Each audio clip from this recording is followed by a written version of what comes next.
Olá, tudo bem com vocês? Bem-vindos a mais uma conferência. Hoje é número 23, Fanatismo e Mitomania. Bom, são dois defeitos, dois tipos de defeitos psicológicos que temos que nos cuidar muito com eles, porque nos derrubam realmente no trabalho esotérico, no avanço. O fanatismo, ele se dá pela falta de prática. Apenas em assistir às conferências, por exemplo, e não praticar. Então acontece o fanatismo. A mitomania, ela se dá pela falta de autoobservação. A mitomania é tipo uma mentira patológica. Acreditar naquilo que está mentindo. O fanatismo, ele busca seguir alguém. Ele busca seguir um mestre, por exemplo. Então, quando chega um mestre numa organização, então os fanáticos arrodeiam aquele mestre e ficam tipo que vigiando todas as ações desse mestre e ao entorno dele, ver o que ele faz e querer seguir seu exemplo. É tipo assim, que nem o que os cachorrinhos fazem. Nos policiam, nos vigiam, nos admiram e não saem de perto de nós. O mitômano, ele busca seguidores, ou seja, ele busca ser o mestre e ser seguido pelos seus estudantes, seus discípulos. O fanático, ele é extremista. Então, por exemplo, aqui no conhecimento, quando as pessoas sabem que pode comer carne vermelha, então a pessoa logo vai para o extremo e contrata um boi inteiro no final de semana e carne por tudo quanto é canto, ou seja, torna-se um carnívoro, um extremista. Não sabe medir os meios termos. O fanatismo, a propósito, por falar em carne, para quem transmuta as energias sagradas e criadoras, é necessário comer carne vermelha. Não podemos abolir a carne vermelha. Mas não precisamos ser um reacionário extremista. Não precisa ser muita carne vermelha. Quantidade normal, que a gente possa consumir. O fanatismo, ele se caracteriza, seu defeito principal é a preguiça. E já o mitômano, ele se dá um tipo orgulhoso. Orgulhoso por causa que ele está tendo experiências fantásticas, alucinações, e muitas vezes mentirosas, por isso eu falei uma mentira patológica. Então ele desenvolve o orgulho por estar presumindo-se já de sábio, de autorrealizado. Bem, quando nós temos méritos para recebermos o conhecimento, então se abrem dois caminhos, o do crente e o caminho do prático. O crente, então, são os fanáticos e os mitômanos.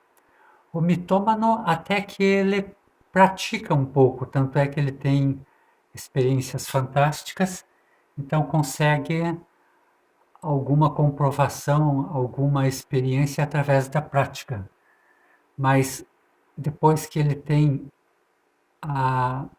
essas experiências fantásticas, ele se contenta com aquela experiência, desenvolve o orgulho e já se presume autorrealizado.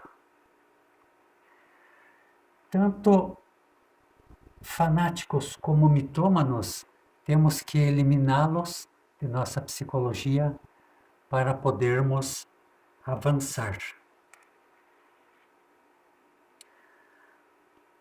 O fanático é a pessoa que manifesta demasiado ciúme por uma crença.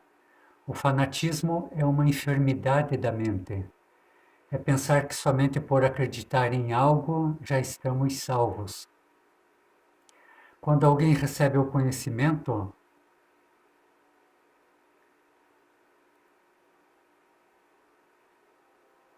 e sabe o que tem que fazer, então se abrem aqueles dois caminhos, o do crente e o do prático. O crente acredita que com somente saber é suficiente, e desde esse dia se dedica a aparentar que é um santo, um hipócrita. Aí já está o fanático, que não nos deixa progredir em nada. Todos temos em nosso interior algo que se chama o falso sentimento do eu. Nos fará acreditar que vamos muito bem e não nos deixará progredir. Então, no caminho esotérico, quando acreditamos que vamos bem, na realidade vamos mal, porque acreditando que estamos bem, então esmorecemos e deixamos de trabalhar sobre nós mesmos, e aí na realidade vamos mal. E quando achamos que estamos indo mal, aí é que vamos bem, porque estamos numa posição de humildade, achando que estamos indo mal, sofrendo por falta de iluminação, e resulta, neste caso, que estamos indo bem, na verdade. Antes de tudo, este conhecimento é revolucionário e somente pode lograr-se mediante obras, os 3 fatores. Neste caminho, somente avança-se pelas obras.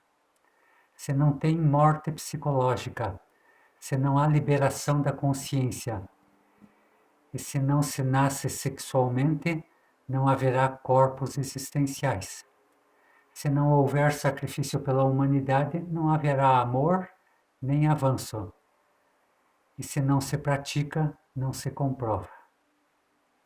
Então são os 4 pilares, os 3 fatores mais a comprovação, que é a coluna da ciência. O prático o compreende e começa a mostrar obras. E isto incomoda totalmente aos fanáticos, que movidos pelos defeitos da preguiça e da inveja, aqui eu coloquei a preguiça, mas tem a inveja também, esperam autorrealizar-se sem trabalhar. Os fanáticos acomodam-se como instrutores, condicionam as pessoas que chegam em busca da liberação para metê-los no caminho do fanatismo. E se estas se rebelam, buscam a forma de sacá-los dos grupos. O fanatismo não nos deixa ver que temos todos os elementos subjetivos, nossos defeitos psicológicos vivinhos dentro de nós, que não os temos eliminado. E que a prática é a que faz o mestre, que não temos criado os corpos existenciais do ser, e que para despertar e subir o Kundalini, devemos deixar de ser traidores disfarçados de mansas ovelhas, e que a obra está por fazer-se todinha ainda por se fazer, e que o pior erro é acreditar-se e sentir-se bom, porque a preparação é longa, o caminho da autorrealização é longo, e não se consegue melhorar do dia para a noite. Vamos refletir agora um pouco sobre os detalhes dos fanáticos. Não lhes agrada a comprovação, não seguem a si mesmos, eles precisam de um mestre, Eles são imitadores, não lhes agradam as pessoas que querem mostrar obras, aparecem sempre criticando a seus companheiros. O fanático começa a atacar o prático para sacar-lhe forças. São elementos retardatários dentro dos grupos, originam neles a entropia. Veremos mais adiante o que significa a entropia. Mas é a paralisação, é o nivelamento. Quando entramos em entropia, paralisamos no avanço e nos igualamos com o nível geral da humanidade. Buscam dentro dos grupos colocar-se em posições onde parecem que trabalham. Então é o exemplo do hipócrita, que ele vai orar, por exemplo, lá na frente para que todos o possam ver. São imitadores e lhes agrada aparentar que trabalham. Fanáticos ensinam a praticar, mas eles mesmos não praticam. Falam de morrer, mas não morrem. Falam de nascer, mas não nascem. Podendo sacrificar-se mais pela humanidade, não o fazem, pois conformam-se com o pouco.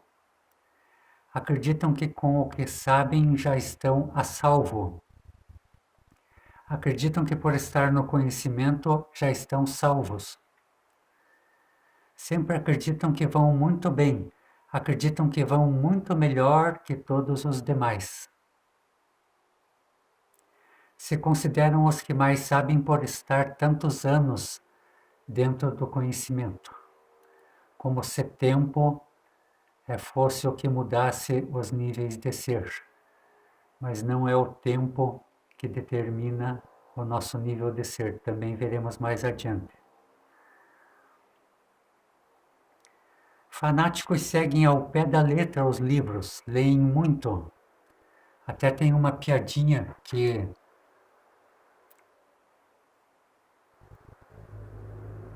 melhor não, peço desculpas, melhor não falar essa piadinha.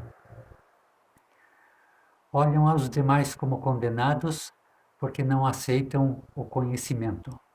Aqui eu faço um parênteses, que é muito pouca gente no mundo que se interessa por este tipo de conteúdo.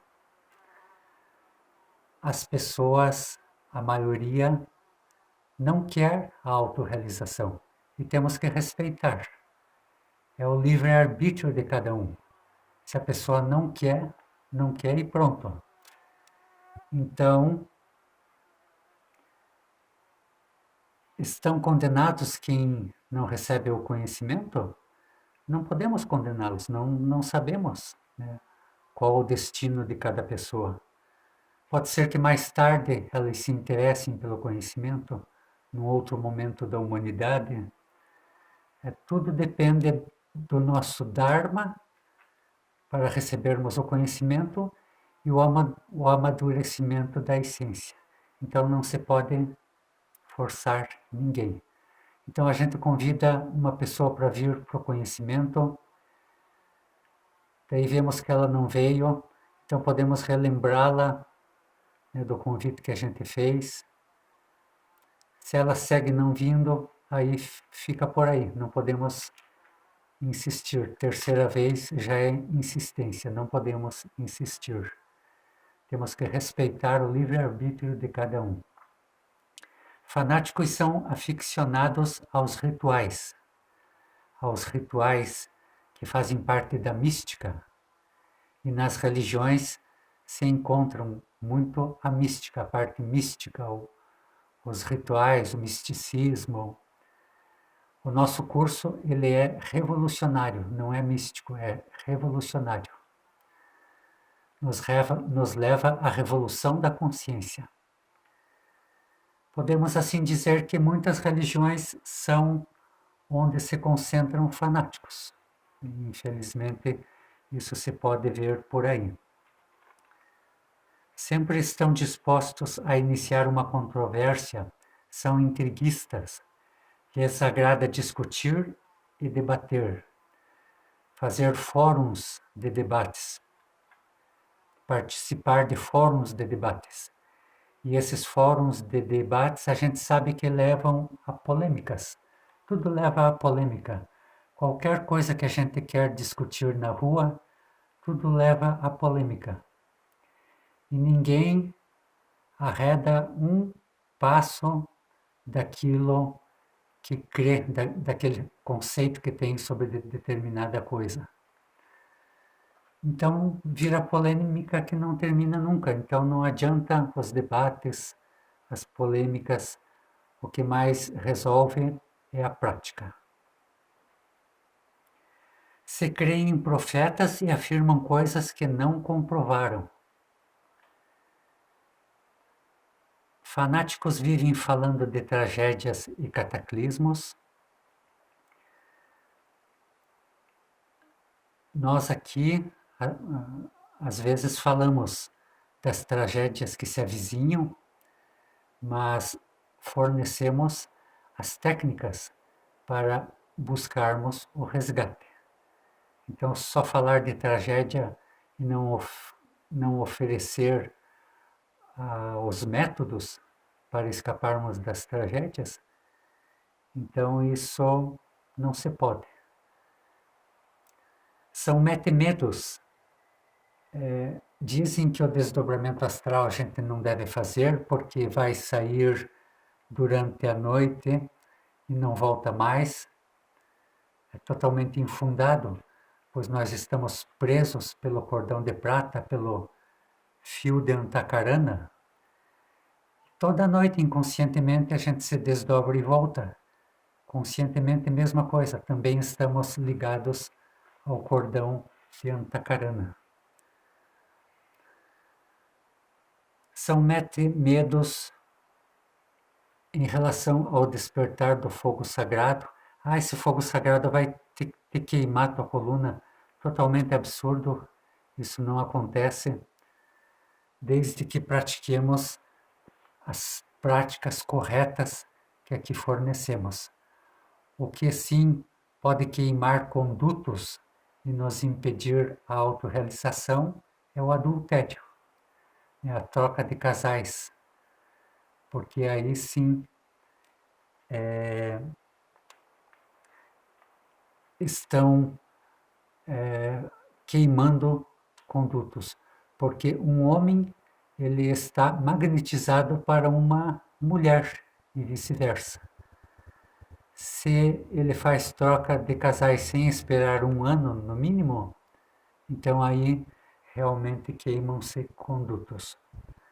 Então o fanático ele tem o eu apocalíptico, sempre estão apontando a outros fanáticos porque veem o defeito refletido nos demais. Então aquilo que vemos nos outros, aquilo que apontamos nos outros, tem três apontando para nós. Fanáticos não escutam sugestões porque são orgulhosos. Então eu escrevi aqui que mitômano é característico pelo orgulho, mas o fanático também tem o orgulho. Todos nós, fanáticos ou não, mitômanos ou não, temos o orgulho, em maior ou menor escala. Bom, agora vamos estudar a mitomania. Então, a mitomania, segundo o dicionário, é como eu falei, é uma mentira patológica. É uma tendência muito marcada entre pessoas afiliadas a diversas escolas de tipo metafísico. Então, fanatismo e mitomania acontecem muito nas religiões, nas escolas esotéricas, pseudo-esotéricas, metafísicas, etc. A mitomania são delírios de grandeza. O que acontece na consciência, na mente dos mitômanos? alucinações da consciência egóica, ou seja, a consciência embotelhada no ego, essas alucinações são similares às alucinações hipnóticas de quem está sob a influência das drogas. É a mesma coisa. Ambas as alucinações têm sua raiz no abominável órgão kundartiguador, que é a cauda de Satã. Ao invés do Kundalini desperto, o órgão kundartiguador ele vai para baixo, para os infernos atômicos da natureza e de nossa natureza também. Essa classe de personagens costuma apresentar-se como reencarnações de mestres ou heróis fabulosos, legendários e fictícios. Qualquer dessas inúmeras entidades que em seu conjunto constituem isso que se chama o ego, pode, se assim o quiser, tomar forma de Mahatma ou de Guru, e então o sonhador, ao voltar do estado de vigília, de sua experiência, de seu sonho, dirá de si mesmo: estou autorrealizado, sou um mestre. Então a pessoa vai fazer uma prática, o mitômano vai fazer uma prática de meditação ou de desdobramento astral, e lá ele se vê como seres já super transcendidos, né? Já autorrealizados, super mestres e assim por diante. Então ele começa a se crer já autorrealizado, como se a autorrealização fosse assim do dia para a noite. Então não podemos aceitar esse tipo de enganação que o ego nos coloca. O nosso ego, ele engendra essas encenações dentro de nós, justamente para isso, para que nós já nos achemos autorrealizados e não precisemos mais trabalhar sobre nós mesmos, que caiamos nessa falácia, nesse engano. Aí não trabalhamos mais e não eliminamos mais egos. E é isso que eles querem continuar vivos dentro de nós. Então, por isso, eles procuram nos enganar, nos tapear, falseando que já estamos prontos, quando há tudo ainda por fazer. Então, como diz o mestre Samael, o esoterismo não é como soprar balões, como fazer garrafas, soprar garrafas assim do dia para a noite, fácil assim. Não, o esoterismo é a vida inteira. É a vida inteira que temos que nos dedicar a estes trabalhos, ir galgando as montanhas do ser, as 3 montanhas, primeira, segunda e terceira montanha. A iniciação é a vida, porém vivida sabiamente. A iniciação não acontece assim do dia para a noite. Exige muito trabalho, muita dedicação. Não é possível despertar consciência, objetivá-la totalmente, sem haver previamente eliminado os elementos subjetivos das percepções. Tais elementos infra-humanos estão formados por toda essa multiplicidade de eus richentos e gritões que no conjunto constituem o ego, o mim mesmo.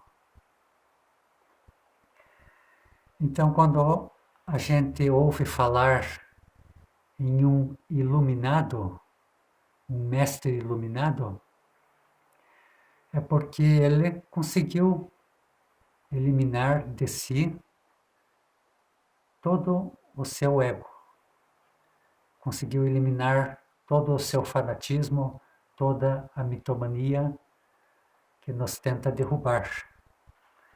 Assim que se dá a origem dos cismas, a origem das religiões, as divisões das religiões. Porque o mitômano, dentro de uma organização, como ele se acha já autorrealizado, então ele procura conquistar a chefia daquela organização, a liderança, a hierarquia daquela organização. E quando ele não consegue, então ele sai daquela instituição e funda outras organizações. E leva consigo muita gente que crê nele. Então, gente que poderia estar num bom caminho acaba se desviando por causa desse mitômano. Então, vê a responsabilidade que nós temos no trabalho esotérico, a responsabilidade que nós temos com o pessoal, porque podemos nos enveredar por caminhos que não nos levam a nada, e o pior é que levamos junto conosco pessoas também para caminhos que não nos levam a nada. E existem pessoas realmente muito cativantes, pessoas muito carismáticas, que muito facilmente caem nesses erros e levam consigo muitos seguidores por caminhos que não levam a nada.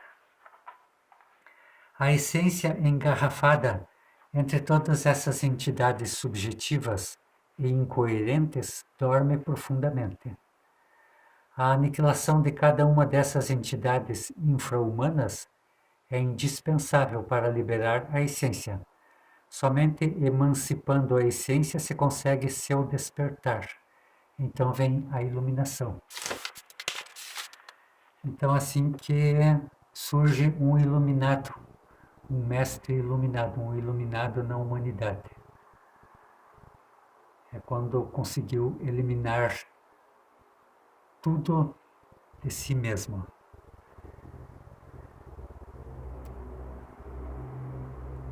Não havendo mais nada para falar, ficamos por aqui hoje. Agradeço a atenção de todos. E só relembrando não, colocando o que o mestre fala, que uma prática é melhor do que 100 livros lidos. Porque uma prática nós vivenciamos o objetivo da prática. E já livros, não, apenas estamos lendo e alimentando o nosso intelecto. Um abraço a todos e até mais.